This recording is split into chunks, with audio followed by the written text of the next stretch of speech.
So, ఈరోజు మనం మహబూబాబాద్ జిల్లాలో ఉన్నాము. ఇక్కడ మనతోని ఒక ఫేమస్ రచయిత్రి, కవయిత్రి, నవలాకారిణి ఇప్పుడు మనతోనే ఉన్నారు. పేరొచ్చేసి డాక్టర్ తాళ్ళపల్లి యాకమ్మ గారు మనతోనే ఉన్నారు. ఇక్కడ దళిత రచయిత్రిగా వీరు పేరుగాంచడం జరిగింది. సో, ఇప్పటిదాకా ఎన్ని బుక్స్ పబ్లిష్ అవ్వడం జరిగింది? సొసైటీని ఉద్దేశించి ఏం చెప్పబోతున్నారు? కవి సమ్మేళనాల గురించి మేడం గారి మాటలు కొంత ఇన్ఫర్మేషన్ అడిగే ప్రయత్నం చేద్దాం. నమస్తే మేడం, బాగున్నారా? నమస్తే సార్. ముందుగా వరంగల్ నుండి నన్ను ఇంటర్వ్యూ చేయడానికి ఇక్కడికి వచ్చిన బీవీఆర్ టీవీ వారికి కృతజ్ఞతలు, నమస్సులు తెలియజేస్తున్నాను. ఓకే మేడం, మీరు దళిత రచయిత్రిగా పేరుగాంచడం జరిగింది. How is your feeling? దళిత రచయిత్రిగా అంటే నేను అసలు మొదట రచయిత్రిని అనుకోలేదు. నేను రాస్తున్నవి ఏంటి అంటే, నేను ఎంఫిల్ చేస్తున్న కాలంలో, పిహెచ్డి చేస్తున్న సమయంలో బోయ జంగయ్య గారి దళిత రచయిత, నల్గొండ జిల్లాకు సంబంధించిన ఫేమస్ రైటరు బోయ జంగయ్య గారి నవల మీద, జగడం నవల మీద ఎంఫిల్ చేయడం జరిగింది బన్నాయిలయ్య గారి సారథ్యంలో. అప్పుడు చేస్తున్న క్రమంలో వారి రచనలన్నీ చదివాను, నవల చదివాను. అది దళిత నవల.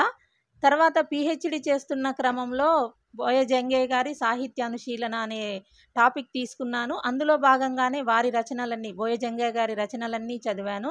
అందులో దళితుల జీవితాలు చూస్తుంటే, చదువుతుంటే కన్నీళ్ళు వచ్చేవి. అంటే మనం చూస్తున్న జీవితాలే కాదు, ఇంకా మన చూపుకు అందని జీవితాలు కూడా చాలా ఉన్నాయి. దళిత జీవితాలు ఇంత దారుణంగా ఉన్నాయా? ఇప్పుడిప్పుడే కొంచెం అంబేద్కర్ ఇచ్చిన ఫలితాలను అందుకొనే మేము ఈ చదువు వైపు మళ్ళీ ఈ చైతన్యవంతంగా నడుస్తున్నామా, లేదంటే పూర్వం అంటే ఎప్పుడో కాదు, స్వతంత్రం తర్వాత కూడా ఇంత దళితమైన నరకంలో జీవిస్తున్నారా దళితులు, ఇన్ని అవమానాలు భరిస్తున్నారా అని ఒక చైతన్యవంతమైన ఆలోచన నాలో వచ్చి, బాధతో కలిగిన దుఃఖంలో నుండి వచ్చినవే నా రచనలన్నీ కూడా. అందువల్ల మిమ్మల్ని దళిత రచయిత్రిగా గుర్తించడం జరిగిందా? నేను చేసింది ఎంఫిల్, పిహెచ్డి చేసింది కూడా దళిత రచనల మీదనే. నేను రాస్తున్నది కూడా దళితుల యొక్క బాధలు, కన్నీటి గాథల గురించే రాస్తున్నాను. మరియు నేను బేసికల్గా దళితురాలిని కాబట్టి నేను ఒక దళిత రచయిత్రిగా గుర్తింపు రావడం అనేది జరిగింది అన్నమాట. ఓకే మేడం, ఒక క్వశ్చన్ మిమ్మల్ని అడగాలనుకుంటున్నా. ఇప్పుడు ఈ మీ కవులలో ఏమన్నా ఇవి ఉంటాయా? అంటే నేను పై స్థాయి కులంని, మీరు కింది స్థాయి కదా, అట్లాంటివి జనరల్గా మనం చూస్తూ ఉంటాం. మరి మీ కవులలో ఇట్లాంటివి ఉంటాయా ఉండవా? ఉంటాయండి, ఉంటాయి. కానీ కనిపించినట్టుగా ఉంటాయి, కనిపిస్తూ కనిపించినట్టుగా ఉంటాయి. కానీ లోపాయకారిగా అవి తప్పకుండా ఉంటాయి. వీళ్ళు దళితులు అని ఒక్కొక్కసారి ప్రత్యక్షంగా కూడా ఉంటాయి, చాలా వరకు పరోక్షంగా ఉంటాయి. అవన్నీ చూపకుండా సీనియర్లు అనేవాళ్ళు ఆ దళితురాలు అనే భావం చూడకుండా చాలా దగ్గర తీసుకొని ప్రోత్సహించిన వాళ్ళు కూడా ఉన్నారండి అందులో. ఓకే మేడం, యాక్చువల్లీ మీరు రచయిత్రి కావచ్చు, కవయిత్రిగా కావచ్చు, లేకుంటే నవలాకారిణిగా కావచ్చు, మారాలి అంటే ఆ ఫీల్డ్లోకి ఎంటర్ అవ్వాలి అని చెప్పేసి ఎందుకు అనిపించింది మీకు?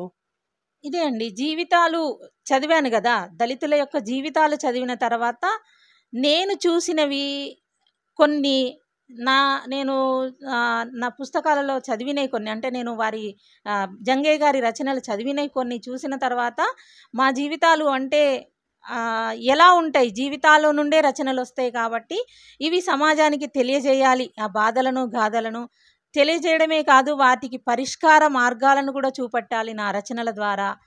దానికి పరిష్కార మార్గం ఏమిటి అంటే, ఆడపిల్లలకు, ముఖ్యంగా ఆడపిల్లలు సమాజంలో ఎదుర్కొంటున్న సమస్యలు చదువుతో కొంత దూరం అవుతాయి, ఈ సామాజిక అసమానతలు అనేది చదువుతోనే దూరం అవుతాయి అనే ఒక ఆశతో, కొంతమందిని మార్చినా చాలు నా రచనలను ఒక ఆశతో, చైతన్యం చెందితే బాగుంటుంది దళితులు ముఖ్యంగా అనే ఒక దృఢ సంకల్పంతో నేను రచనలు చేయడం మొదలుపెట్టానండి. ఓకే, ఇప్పుడు బేసికల్లీ మీరు అంటే వృత్తిపరంగా ఏం చేస్తూ ఉన్నారు? తెలుగు ఉపాధ్యాయురాలుగా పనిచేస్తున్నానండి నేను, తెలుగు. ఓకే మేడం, ఇప్పుడు ఇవన్నీ చెప్పిల్లు కదా మీరు, అంటే దళిత సామాజిక వర్గం నుంచి నేను వచ్చిన దళిత రచయిత్రిగా గుర్తించబడ్డా అని చెప్పేసి మీరు ఏదైతే అంటా ఉన్నారో, మరి మీకు సరైన గౌరవం దక్కిందా? సొసైటీలో మనకంటూ ఒక గౌరవం ఎక్కడో దిక్కున దక్కాలి, రైట్? ఏ ఫీల్డ్లో ఉన్నా మనకి గౌరవం అనేది దక్కాలి. మరి మీ ఫీల్డ్లో మీకు గౌరవం అనేది దక్కుతుందా? Okay sir. అంటే దక్కుతుంది. కొన్ని కొన్ని చోట్ల అంటే నేను చెప్పాను కదా! కవులు అనేవాళ్ళు కూడా నన్ను ఆ భేదాభావం ఏమి లేకుండా చేరదీసి నాకిచ్చే గౌరవం ఇస్తూనే ఉన్నారు. ఎక్కడైనా నన్ను గౌరవిస్తున్నారు, పిలుస్తున్నారు. ఒక రచయిత్రిగా నన్ను ముందుకు నడిపిస్తూనే ఉన్నారండి. యాహ్! ఓకే. మేడం ఇప్పుడు కవి సమ్మేళనాలు మీకు చాలా బాగా తెలుసు దాని ఆ! గురించి. మీరు అటెండ్ కూడా అవుతున్నారు. ఈ కవి సమ్మేళనాల్లో కొంత అవకతవకలు కూడా జరుగుతున్నాయంట. అంటే అక్కడ అంటే సీనియారిటీ, జూనియారిటీని తొక్కేయడం కావచ్చు, వాళ్ళకి టైమ్ లిమిట్స్ పెట్టడము. సో, ఇట్లాంటివేదో జరుగుతున్నాయని జెప్పేసి విన్నాము. దాని గురించి మీ కామెంట్ ఏంటిది? జరుగుతున్నాయండి. అలాంటివి ముఖ్యంగా గవర్నమెంటు అరేంజ్ చేసినప్పుడు గానీ, ఇప్పుడు హైదరాబాద్‌లో జరుగుతూ ఉంటాయి. అలాంటి వాటికి కొంత సీనియర్‌లనే తీస్తూ ఉంటారు. ఇక్కడ జిల్లాలో మేము దూరంగా ఉంటాం గదా! కొన్ని కొన్ని వాటికి పిలుస్తారు. కొన్ని కొన్ని వాటికి పిలవరండి. పిలిచినప్పుడు వెళ్తూ ఉంటాము. అక్కడ వాళ్ళ గౌరవాన్ని అందుకొని వస్తూ ఉంటాము. పిలవనప్పుడు ఇక సైలెంట్‌గా ఉంటామండి అంతే. యాహ్! ఓకే. మీకు చాలా అవార్డ్స్ అయితే వచ్చి ఉన్నాయి. నాకు ఆ! తెలుసండి. మీ ఇంట్లో చూషినా ఆల్రెడీ మన బ్యాక్ సైడ్ ఉన్నాయి.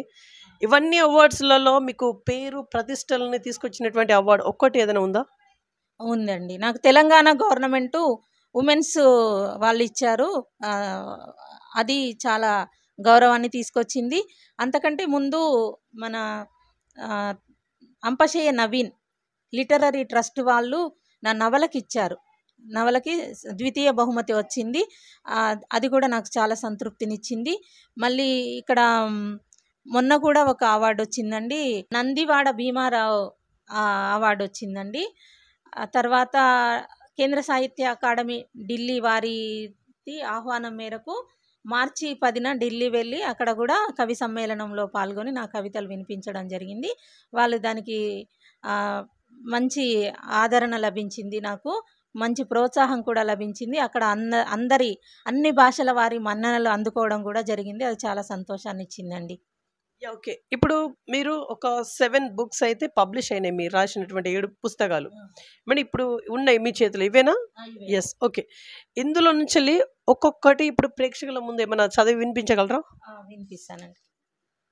నేను మొదటగా రాసిన కథల సంపుటి 'మమతల మల్లెలు'. దీంతోనే నాకు చాలా రచయిత్రిగా పేరు రావడం అని జరిగింది. ఈ 'మమతల మల్లెలు' కథల సంపుటిలో నుండి 'గురుబ్రహ్మ' అనే కథను నేను మా గురువుగారైన బన్న ఐలయ్య గారికి కృతజ్ఞతగా రాసుకున్నది. వారు ఇందులో నన్ను ఎలా చేరదీశారు, వాళ్ళు చైతన్యవంతంగా ఎలా నాకు అక్షరాలను నేర్పించారు, సాహిత్యం వైపు ఎలా నాకు మళ్ళించారు. నాకు ఒక గురువుగా పీజీ నుండి ఎంఫిల్, పీహెచ్‌డీ వరకు కూడా వారు గురువుగా ఉండి, గురువుకు మాత్రమే కాదు ఒక తండ్రి స్థానంలో ఉండి నన్ను సాహిత్యం వైపు నడిపించారు. అందుకు గుర్తుగా నేను వారికి కృతజ్ఞతగా ఈ 'గురు బ్రహ్మ' అనే కథను ఈ పుస్తకంలో రాయడం అనేది జరిగింది. ఓకే. ఓకే. నెక్స్ట్. నెక్స్ట్ రక్షణ రక్షణ కథల సంపుటి. ఈ రక్షణ కథల సంపుటిలో అన్ని సామాజిక అంశాలే రాయడం జరిగింది. ఇందులో ఒంటరి అనే కథను నేను ఎలా అంటే జరిగిన సంఘటన నా కళ్ళ ముందు జరిగిన సంఘటనను ఆధారంగా తీసుకొని ఇప్పుడు అందరూ ఇక్కడ చదువుతున్న పిల్లలందరూ తల్లిదండ్రులు ఎంతో కష్టపడి చదివి అమెరికా పంపిస్తున్నారు. అంటే పెద్ద చదువుల కోసం తల్లిదండ్రులు కూడా అమెరికా అనే ఒక ఏమంటారు దాన్ని ఆశలో పడిపోయి అమెరికా పంపిస్తున్న సమయంలో ఆ తండ్రి యాక్సిడెంట్‌కు గురై చనిపోతే అక్కడ నుండి కొడుకు రాదు, బిడ్డ రాదు. లాస్ట్‌కు ఒక స్టూడెంట్ అనమాట. చాలా దయనీయమైన స్థితిలో ఆస్తుల కోసం ఎవరు తలగొరి పెడతారు అంటే కొడుకు లేడు అనంటే పాలివాళ్ళు తమ్ముడి కొడుకు పెట్టాలంటే వాళ్ళు అడుగుతారనమాట. మీ ఆస్తి మొత్తం నాకిస్తే నేను తలగొరి పెడతానని చెప్తాడు. అప్పుడు అమెరికాలో ఉన్న కొడుకు కూడా ఆస్తి ఇస్తావా మరి అని అడిగితే నేను ఆస్తి మొత్తం అయితే ఇవ్వను, ఎంతో కొంత ఇస్తాను, నువ్వు తలగొరి పెట్టు అని చెప్పే దుస్థితిలో ఈ భారతీయ సమాజంలో మనం ఉన్నాము. అలాంటి దుస్థితిలో తనకు శిష్యురాలైన ఒక కమల అనే ఒక స్టూడెంట్ వచ్చి నేను పెడతాను తలగొరి అని ముందుకు వచ్చి ఆ తలగొరి పెట్టి ఆ కార్యక్రమాన్ని జరిపించే స్థితిని నేను కథగా మలిచాను. అది చాలా దయనీయమైన కథ. దుఃఖ మతులై మనం వీక్షించాల్సిన కథ అన్నమాట అది. Okay sir. తర్వాత దుఃఖనది కథల సంపుటి. ఇది కరోనా సమయంలో రాసిన కథల సంపుటి. ఇందులో అన్నీ కూడా కథలే ఉన్నాయి. ఇందులో దుఃఖనది టైటిల్ పేరే ఈ దుఃఖనదిలో వలస కార్మికులు ఎన్ని బాధలు పడుతున్నారో, బతుకు తెరువు కోసం దూర ప్రాంతాలకు వెళ్ళి, ఆ బొంబాయి లాంటి ప్రాంతాలకు వెళ్ళి అక్కడ లాక్డౌన్ విధించడంతో చేతిలో పని లేక, రావడానికి చిల్లి గవ్వలేక, తినడానికి తిండి లేక నడుస్తూ వాళ్ళు రోడ్ల వెంట ఒక మహిళ తన భర్తను కూడా పోగొట్టుకుంటుంది. తను ఇక్కడ అత్తయ్య దగ్గర వదిలిపెట్టిన ఇద్దరు పిల్లల కోసం పిల్లల్ని చూడాలి. ఇక్కడ వాళ్ళకి తిండి లేదు, అక్కడ వాళ్ళకు తిండి లేదు. నడుస్తున్న క్రమంలో భర్తను కూడా కోల్పోతుంది. ఆ భర్త చనిపోతూ నువ్వు పిల్లల దగ్గరికి వెళ్ళాలి, నువ్వైనా చేరుకోవాలని వచ్చిన స్థితిలో ఆ కాళ్ళన్నీ రక్తాలు ఓడుతూ ఇంటికి చేరుకుంటుంది. ఇంట్లో ఒక బియ్యపు గింజ కూడా ఉండదు. తర్వాత ఆమె తాలిబొట్టు నమ్మి పిల్లలకు కడుపు నిండా తిండి పెడుతుంది. తర్వాత ఆమె చాలా రోజుల తర్వాత తిండి లేక తను తిని వాంతి చేసుకుంటుంది. ఆ తల్లి కూడా చనిపోతుంది. ఆ పిల్లలు దిక్కులేని వారిగా మిగిలిపోతారు. ఆ సమయంలో ఈ గవర్నమెంట్ అందించిన ఈ సహాయం అంతా ఎక్కడికి పోయింది అనే ఒక ఆలోచన నుండి పుట్టిన కథ ఇది. ఇలాంటి వేల మంది, లక్షల మంది వలస కార్మికుల ప్రాణాలు పోయిన దుస్థితిని ఈ కథలో నేను అక్షరీకరించడం అనేది జరిగింది సార్. తర్వాత కెరటం నవల. ఈ నవల దళిత నవల. ఈ నవలలో ఒక మాదిగ వారి జీవితం, మాదిగ జీవితం, మహిళ జీవితము ఏ విధంగా చిన్నతనంలోనే పెళ్ళైతే తను ఎన్నో కష్టాలను ఎదుర్కొంటూ భర్తతో పాటు ఊర్లో పాలివాళ్ళు పెట్టే బాధలు భరించలేక వలస వచ్చేసి ఇక్కడ కూడా చాలా కష్టాలు పడుతూ అన్ని సమస్యలను ఎదుర్కొంటూ తన పిల్లల్ని అక్షరాల వైపు మళ్ళిస్తూ పిల్లల్ని చదివించడమే కాకుండా ఆమె చైతన్యవంతమై అంటే అంబేద్కర్ రచనలు చదువుతుంది అనమాట. మెల్లమెల్లగా రాత్రి బడిలో అక్షరాలు నేర్చుకొని అంబేద్కర్ రచనలు చదివి చైతన్యవంతంగా ఆమె మహిళా మీటింగులకు వెళ్ళడంతో పాటు సామాజిక ఉద్యమాలలో పాల్గొంటూ ప్రజల పక్షాన నిలబడి మొదట ఒక సర్పంచ్గా గెలుస్తుంది. సర్పంచ్ తర్వాత ఆమె ఎమ్మెల్యేగా కూడా గెలిచి అసెంబ్లీలో అడుగు పెడుతూ ఉండడంతో ఈ నవల ముగుస్తుంది అన్నమాట. ఒకటి డౌట్, ఇప్పుడు సర్పంచ్ నుంచి వెళ్ళి ఎమ్మెల్యే వరకు ముగుస్తుందని చెప్పేసి అన్నారు. ఇది నిజంగా రియల్ లైఫా ఎవరిదైనా? ఉదాహరణకి మన సత్యవతి రాథోడ్ గారు ఉన్నారు, ఎమ్మెల్యే సీతక్క గారు ఉన్నారు. వీళ్ళే కదా మామూలుగా చదువుకొని వాళ్ళు అసెంబ్లీ వరకు వెళ్ళి అంత చైతన్యవంతమైన ఇప్పుడు ఒక మహిళా పొలిటికల్ లీడర్స్గా వాళ్ళు సామాజికంగా ఎంత ఉద్యమాలు చేస్తున్నారో, ఎంత సామాజిక చైతన్యం కలిగిస్తున్నారో మన కళ్ళ ముందే నడుస్తున్నారు కదా. అలాంటి వాళ్ళని ఆదర్శంగా తీసుకొని రాసిన నవలే ఈ నవల కెరటం. తర్వాత మట్టి బంధం అండి. ఇందులో కూడా అన్ని సామాజికమైన అంశాలు, ఈ మట్టి బంధంలో సామాజికమైన అంశాలు, మహిళలకు సంబంధించిన అంశాలు, బాలికలకు సంబంధించిన అంశాలు, విద్యకు సంబంధించిన అంశాలు ఇందులో కవిత్వీకరించడం జరిగింది. ఇందులో నాకు బాగా నచ్చిన ఒక కవిత చదివి వినిపిస్తానండి. అది బతుకుపోరు. ఇది అంటే చిన్నప్పుడు మా అమ్మ కళ్ళం దగ్గర, అంటే పాడుబడ్డ కళ్ళం దగ్గరికి వెళ్ళి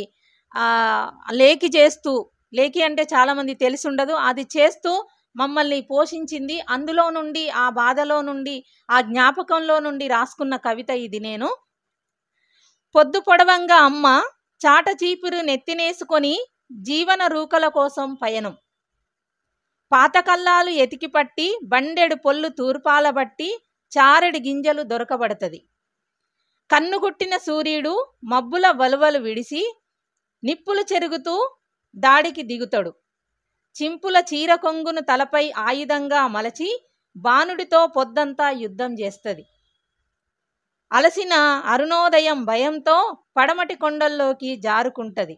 నవజాత పక్షికి తల్లి పక్షి నోటితో తెచ్చిన ఆహారం పిల్లల నోటికి అందించినట్టు బతుకుపోరిలో ఏరిన గింజలు అపురూపంగా ఒడిసి పట్టుకొని యుద్ధ భూమిని ముద్దాడిన విజయ గర్వంతో దారంతా రక్త తర్పణం చేస్తూ మాకై ఇల్లు చేరిన నీ పాదాలు కన్నీటితో కడిగిన రుణం తీరునా అమ్మ, నీ రుణం తీరునా.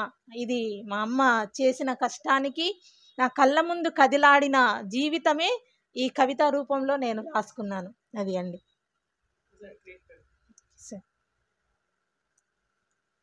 ఇది నవల అండి. నేను నవలపై చేసిన ఎంఫిల్ జగడం నవల మీద చేసిన ఎంఫిల్ పుస్తకాన్ని, సిద్ధాంత గ్రంథాన్ని నేను పుస్తకంగా వేయడం జరిగింది. ఇందులో జగడంలో కూడా బోయజంగయ్య గారు జగడం నవల దళిత నవల. ఇది ఒక దళిత బాలుడు అక్షరం రాని తల్లిదండ్రులు జీవితాల్లో నుండి ఒక ఉన్నతమైన వ్యక్తిగా, అంటే హాస్టల్లో చదువుకొని ఒక ఉన్నతమైన చదువులు చదివి తర్వాత ఆయన ఒక గొప్ప లాయర్గా ఎదిగి ఆ దళితుల జీవితాలను ఏ విధంగా సమస్యల్లో నుండి బయటికి తీసుకొస్తాడు, ఆ సమస్యల్లో నుండి బయటపడే మార్గాలను చూపిస్తాడు. అందులో కూడా విద్య ముఖ్యమైనది. చదువు ద్వారానే దళితుడు ఈ సామాజిక అసమానతలను, ఆర్థిక అసమానతలను ఛేదించగలడనే సత్యాన్ని ఈ జగడం నవలలో బోయజంగయ్య గారు రాయడం జరిగింది. అదే నేను రీసెర్చ్ చేశాను, ఇది పుస్తకంగా వేశానండి. తర్వాత బోయజంగయ్య సాహిత్య అనుశీలన అనే నా పిహెచ్డి టాపిక్ ఇది. ఈ పిహెచ్డి టాపిక్లో అన్ని దాదాపుగా దళితుల జీవితాలే తీసుకోవడం జరిగిందండి. నేను దళిత చైతన్యం వైపే నా రీసెర్చ్ సాగించడం జరిగింది. అందులో కూడా దళిత జీవితాలు ఎంత దుర్భరంగా ఉన్నాయి, అందులో దళిత మహిళల జీవితాలు ఎంత దుర్భరంగా ఉన్నాయి, వారితో వెట్టి చాకిరి ఏ విధంగా అగ్రవర్ణం చేపించుకుంటూ ఉంది, ఆ శ్రమ దోపిడీ ఎలా జరుగుతుంది, చదువుకుంటుంటే కూడా వారిని అణగదొక్కడానికి ఎన్ని ప్రయత్నాలు జరుగుతున్నాయి, కాస్తో కూస్తో చదువుకొని పైకొచ్చిన వారిని కూడా ఎన్ని రకాలుగా ఏదో కేసుల్లో ఇరికించడము, లేదా వారి మీద లేనిపోని నిందలు మోపి వారిని చదువుకు, ఊరుకు, వారి జీవితాలనే దూరం చేసే సంఘటనలన్నీ కూడా ఈ పుస్తకంలో నేను అక్షరీకరించడం జరిగింది నా రీసెర్చ్లో భాగంగా అండి. మేడం, ఇప్పుడు మీరు ఈ 7 పుస్తకాలు పబ్లిష్ అంటే దానికన్నా ముందు ఏదైతే మీరు పేపర్ పైన పెన్ ఏదైతే పెట్టిల్లో, ఆ పెట్టే క్రమం కన్నా ముందు మీరు ఎన్నో ఒడిదొడుకులను ఎదుర్కొన్నారు కదా. ఏదైనా ఒకటో రెండో చెప్పగలరా? ఎదుర్కొన్నామంటే సార్, నేను చిన్నప్పటి నుండి ఆర్థిక అసమానతలు, అంటే మా నాన్న జీతం ఉండేవాడు ఒక దొర దగ్గర, అది దాదాపుగా వెట్టి చాకిరి లాంటిదే. అలా అమ్మ ఆ జీతం డబ్బులు సరిపోకపోతే అమ్మ కళ్ళందు చేసి మా 2 ఆడపిల్లలమైతే మమ్మల్ని చదివించడం జరిగింది. అప్పుడు ఆర్థిక అసమానలతో పాటు సాంఘిక అసమానతలు కూడా, వీళ్ళు అంటరాని వాళ్ళు, ఈ పిల్లలు మా ఇంటికి రావద్దు అనే అవి కూడా ఎదుర్కొన్నానండి. నేను పాఠశాలలో ఉన్నతమైన ఫ్రెండ్స్ దగ్గర ఇంటికి వెళ్తే వాళ్ళ అమ్మ వాళ్ళు ఆ పిల్ల మాదిగొల్ల పిల్ల ఇంటికి రానియొద్దు, ఇంట్లోకి రానియొద్దు, ఆ పిల్లని ఎట్లా ఇంట్లోకి తీసుకొస్తావు అనే సంఘటనలు కూడా నేను విన్నాను. డిగ్రీలో కూడా నేను అలాంటి సవి చూశాను. ఆ అసమానతలో నుండి బయటకు వచ్చి ఈరోజు ఒక రచయిత్రిగా, అంటే ఈ అసమానతల నుండి కొంతవరకు ఇప్పుడు ఎలా బయటపడ్డానంటే అక్షరం అండి, చదువు. ఆ చదువు వల్ల, ఆ చదువు ఎలా వచ్చింది అంటే ఫస్ట్ మనకు జ్యోతిరావు పూలే గారిని నేను ఆదర్శంగా తీసుకుంటానండి.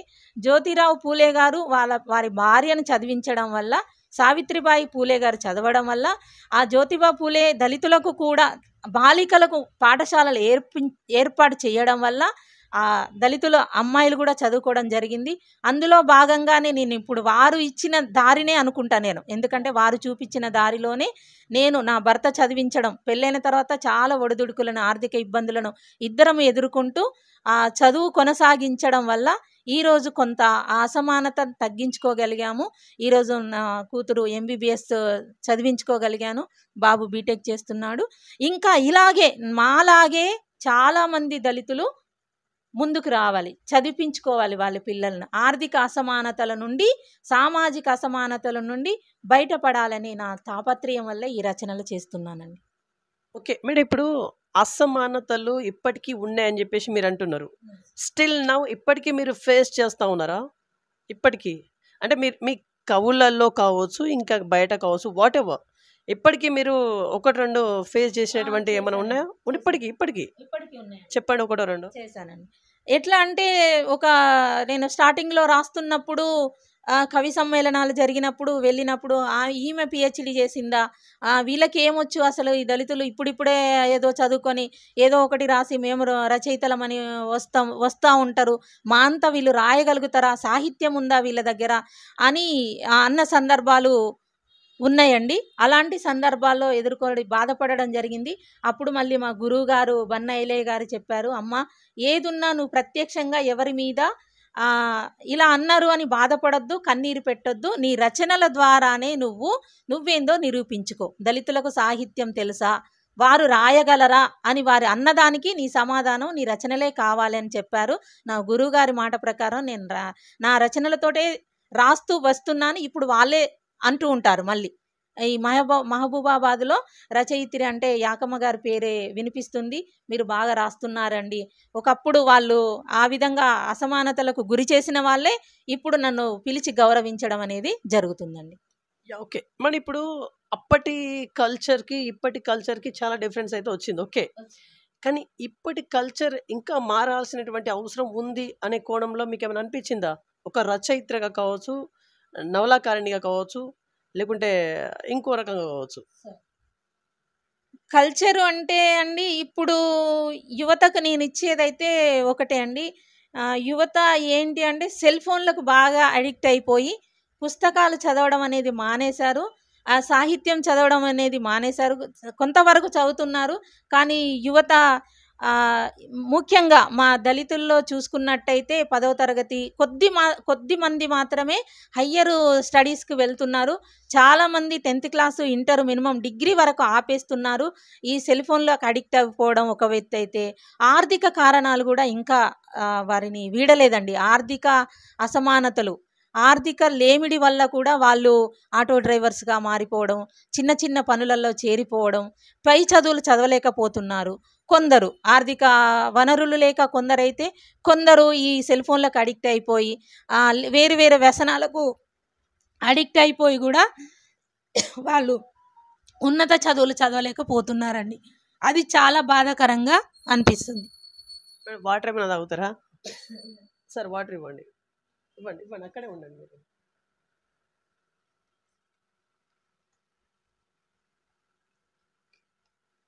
కింద పెట్టండి. అదే నేటి యువతను చూస్తుంటే బాధ కలుగుతుంది. నా పరిధిలో నా పాఠశాలలో ఓన్లీ దళిత పిల్లలనే కాదు, ప్రభుత్వ పాఠశాలలకు వచ్చే పిల్లలందరూ కూడా దళిత బహుజనులు, పేదవారే వస్తారు. కాబట్టి వారికి నా సాధ్యమైనంత వరకు పుస్తకంలో ఉన్న పాఠాలతో పాటు జీవిత పాఠాలు కూడా చెప్తూ ఉంటాను. వాళ్ళ తల్లిదండ్రుల కష్టం గుర్తించాలని, బాగా చదువుకుంటేనే మన చదువు మాత్రమే మనల్ని ఎక్కడికైనా తీసుకెళ్తుంది, మంచి పొజిషన్లో అంటే ఉన్నత లక్ష్యాలను చేరుస్తుందని, మనం అనుకున్న గమ్యం చేరాలంటే చదువు మాత్రమే ముఖ్యమని, మనకు అక్షరం మాత్రమే ఆయుధం అనే విషయాన్ని నేను పదే పదే నా పిల్లల్లో చెప్తూ ఉంటానండి. ఓకే మేడం, ఇప్పుడు అంటే మీరు చాలా కింది స్థాయి నుంచి వెళ్ళి ఒక హుందాతనమైనటువంటి ప్రజెంట్ ఒక పొజిషన్ని మీరు ఉన్నటువంటి పరిస్థితి. ఇప్పుడు మీలాగే యంగ్స్టర్స్ అంటే కింది స్థాయి నుంచి వెళ్ళి రావాలి అని అనుకునే యంగ్స్టర్స్కి ఇప్పుడు ఏం చెప్పాలనుకుంటున్నారు? అంటే మీ నవల రూపంలో మీ డిపార్ట్మెంట్కి నేను చెప్పేది. సార్, మనము ఉన్నత స్థానానికి రావడమే కాదు, మనతో ఇంకా మన తోటి వారికి కూడా మనం సహాయాన్ని, సహకారాన్ని, చైతన్యాన్ని కల్పిస్తూ వారికి సమాజానికి మన వంతుగా మనం చెయ్యగలిగినంత చెయ్యాలి. చేస్తూ ఎదుటి వారిని కూడా ఉన్నత స్థాయికి మనం ఆర్థిక సహాయం చేయలేకపోయినా మోరల్గానైనా సపోర్ట్ చేస్తూ వారికి అండదండగా ఉండి వారికి ముందు నడిపించాలనేది నా అభిప్రాయం సార్. ఓకే మేడం, ఇప్పుడు కింది స్థాయి నుంచి మీరు ఒక స్థాయిలో ఉన్నారు కదా, అది అంబేద్కర్ గారు రాసినటువంటి ఏదైతే ఫౌండేషన్ ఉందో దానివల్లనే మీరు వచ్చిల్లని చెప్పేసి అంటుకుంటున్నారా? దానివల్లనేనా? అవునండి, నేను అంబేద్కర్ గారి రచనలు ఈ పిహెచ్డిలో, ఎంఫిల్లో భాగంగా చదివాను చాలా.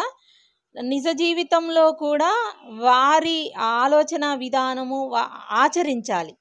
మేమిద్దరము మా కుటుంబంలో అదే ఆచరిస్తామండి. ఇంత మూఢనమ్మకాలకి చోటు ఇవ్వము. ఎలాంటి మూఢనమ్మకాలను కానీ ఏదో దైవ క్షేత్రాలకు వెళ్తేనే ఇది జరుగుద్ది అనే ఒక ఎలాంటి నమ్మకాలు లేకుండా కష్టంతోటే ఫలితం వస్తుందని నమ్ముతామండి మేము. మా పిల్లల్ని కూడా అదే మార్గంలో నడిపిస్తున్నాము. ఎలాంటి మూఢత్వాలకి, మూఢనమ్మకాలకి మా స్థానం లేకుండా మా ఇంట్లో అయితే అలాంటి వాటికి చోటు లేదండి. మేము అంబేద్కర్ మార్గంలోనే పయనిస్తాము. సమాజంలో కూడా అవేర్నెస్ కలిగించడానికే ప్రయత్నం చేస్తున్నామండి. ఇక ముందు కూడా చేస్తాను. మేడం, ఒక కవి ఎలా ఉండాలి? ఇప్పుడు జనరల్గా మనం అందరం ఉన్న ఓకే, మనం ఉండడం ఒక ఎత్తు, కవి అనే ఒక వ్యక్తి ఉండడం ఇంకో వ్యక్తి. కవి అంటే కొంత డిఫరెంట్గా తన మార్కును తను చూపించుకునే ప్రయత్నం చేస్తారు సొసైటీలో, రైట్? కవి అనేది ఎలా ఉండాలి? ఎందుకంటే మీరు అన్ని చూశారు కాబట్టి క్వశ్చన్ మీకు. కవి అనేవాడు కవి అనేవారు, ఇప్పుడు రచయితలు అనేవాళ్ళు ప్రజల పక్షాన ఉండాలండి. ప్రజల పక్షాన ఉండి ప్రజలకు ఎలాంటి ఆటంకాలు వచ్చినా, ఎలాంటి బెదిరింపులు వచ్చినా కూడా కవి అనేవారు ఎల్లప్పుడూ ఎల్లవేళలా ప్రజల పక్షానే నిలబడాలి. తన రచనలు కానీ తను జీవన విధానం కానీ ప్రజల పక్షాన నిలబడి పోరాటం చేసే విధంగానే తన కలము గలము రెండు ఉండాలని నేను కోరుకుంటానండి. మనిషి ఏదైతే తన రచనల్లో చూపిస్తాడో నిజ జీవితంలో కూడా అలా జీవించి చూపించాలి. సమాజానికి ఆదర్శవంతంగా ఉండాలి. Okay madam, last and finally ఏమైనా చెప్పి ముగించాలనుకుంటున్నారా? ఒక మహిళగా ఫైనల్లీ ఏం చెప్పాలనుకుంటున్నారు? ఒక మహిళగా అండి, ఇప్పుడు సమాజంలో చాలా అరాచకాలు జరుగుతున్నాయి మహిళల మీద.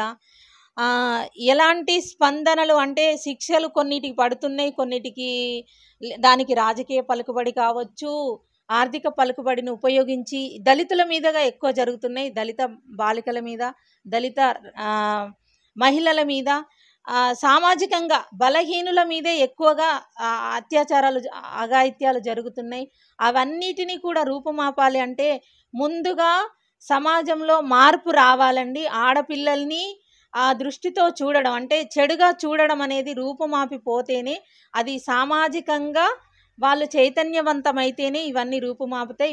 ఇవన్నీ పోగొట్టడానికి పాఠశాలల్లో అవేర్నెస్ రావాలి. ముందుగా కుటుంబంలో తల్లి తండ్రుల దగ్గర నుండే ఆ పిల్లల్ని మంచి పౌరులుగా తీర్చిదిద్దే బాధ్యతను తలకెత్తుకున్నప్పుడే ఈ సమాజం మారుతుందని నేను గట్టిగా నమ్ముతున్నానండి. ఓకే మేడం, ఇంకో క్వశ్చన్ లాస్ట్. ఇప్పుడు ఒక కవిగా ఇప్పుడిప్పుడే ఎంటర్ అవుతున్నటువంటి యంగ్స్టర్స్, ఇప్పుడిప్పుడే కలం పట్టుకుంటున్నటువంటి యంగ్స్టర్స్కి ఇప్పుడు ఏమన్నా మీరు సజెషన్స్ ఏమైనా ఇవ్వాలనుకుంటున్నారా? రాస్తున్నారండి, కొత్తగా వచ్చే వాళ్ళు రాస్తున్నారు. అది ఒకప్పుడు ఎట్లా ఉండేదంటే కొన్ని వర్గాల వారికి మాత్రమే ఈ సాహిత్యం అనేది అందుబాటులో ఉండేది, వారే రాసేవారు.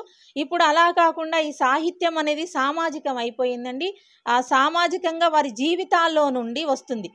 వారు చాలామంది కొత్తగా వచ్చేవాళ్ళు మంచి కవిత్వం రాస్తున్నారు, మంచి రచనలు చేస్తున్నారు, ఇంకా చేయాలి. వారు ఆ సమాజం పక్షాన వారి జీవితాల్లో నుండి వాళ్ళు ఎదుర్కొంటున్న సమస్యల్లో నుండి అది సామాజిక పరం చేసి సామాజిక మార్పు కోసం వారి రచనల దోహదం చేస్తే చాలా బాగుంటుంది. వారు కూడా మంచి రచయితలుగా, ప్రజా రచయితలుగా నిలబడతారు, కలకాలం రచనలు చేస్తున్నారు, ఇంకా చేయాలని కోరుకుంటున్నానండి. ఇప్పుడు ఈ బుక్స్ లో ఉన్నటువంటి ప్రతిదీ మీరు రాసిళ్ళు, ఇవన్నీ మీరు ఇక్కడే కూర్చొని రాసిల్లా లేకుంటే ఎక్కడికైనా పోయి ఒక ప్రశాంతత ప్లేస్ ని చూసుకొని రాసిల్లా? లేదండి, ఒక ప్రశాంతతమైన ప్లేస్ అనేది ఏమీ ఉండదు. నాకు చూసిన సంఘటన అది మనసులో మెదులుతూ ఉంటుంది. అది ఎప్పుడెప్పుడు నాకు ఎప్పుడు సమయం వస్తే మధ్యరాత్రి మెలకు వస్తే లేచి పెన్ను పేపర్ పట్టుకొని రాసిస్తానండి. స్కూల్లో ఉన్నప్పుడు ఖాళీగా ఏదైనా లీజర్ పీరియడ్ ఉంటే, ఏదైనా థాట్ వస్తే, ఏదైనా గుర్తుకొస్తే అప్పుడు కూడా రాసి పెట్టుకుంటానండి. బస్సులో వెళ్తున్నప్పుడు థాట్ వచ్చినా కూడా రాసుకుంటానండి. ప్రశాంతమైన ప్రదేశం అంటూ ఏమి ఉండదు. సంఘటన జరిగి మనసులో కదిలించిన సంఘటన ఏదైనా జరిగినప్పుడు దాన్ని వెంటనే నేను అక్షరబద్ధం చేస్తానండి. ఓకే, నైట్ అర్ధరాత్రి 2 గంటలకు లేచిన మేల్కో వస్తే రాస్తా అంటున్నారు. ఈ 7 బుక్స్లలో ఏమైనా ఉందా నైట్ అర్ధరాత్రి 2 గంటలకు 3 గంటలకు లేచి రాసిన దాఖలాలు ఏమైనా ఉన్నాయా? ఈ 7 బుక్స్లలో ఏమైనా ఉన్నాయా? ఉన్నాయండి. కరోనా కథలు సమయంలో ఎప్పుడు చూసినా కూడా వార్తలు చూసినా ఆ సంఘటనలన్నీ మనసులో మెదులుతూ మెదులుతూ అసలు నిద్ర పట్టేది కాదు. అప్పుడు ఏది ఒక పేపర్లో సంఘటన జరిగినప్పుడు అదే మనసులో మెదులుతూ ఉండేది. టీవీలో ఒక న్యూస్ చూస్తున్నప్పుడు వారు నడిచి వస్తున్న దృశ్యాలను చూసినప్పుడు అవి దృశ్యాలు కళ్ళ ముందే కదులుతూ ఉండేవి.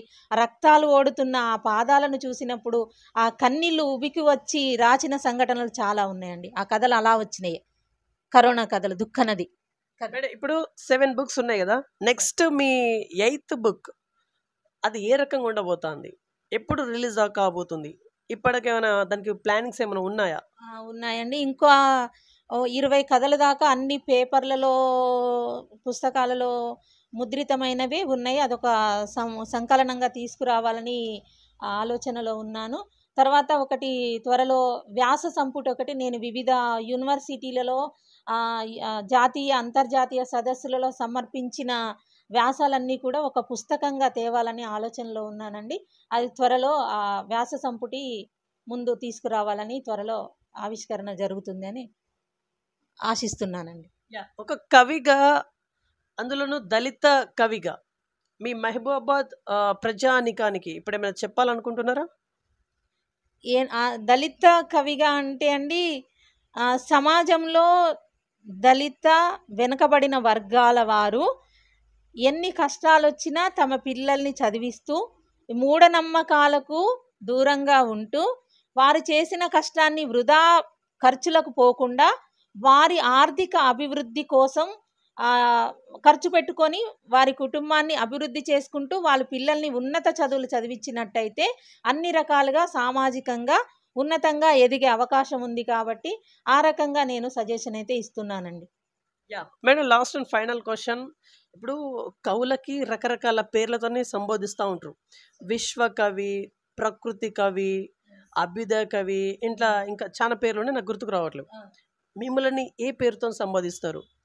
నన్ను సంబోధించేదంటే దళిత కవిత్రి అనే సంబోధిస్తారు. ఇక్కడ స్టేజ్ మీదకి పిలిచినా కూడా ప్రముఖ దళిత రచయిత్రి డాక్టర్ యాకమ్మ గారు అని, అభ్యుదయ రచయిత్రి అని పిలుస్తూ ఉంటారండి.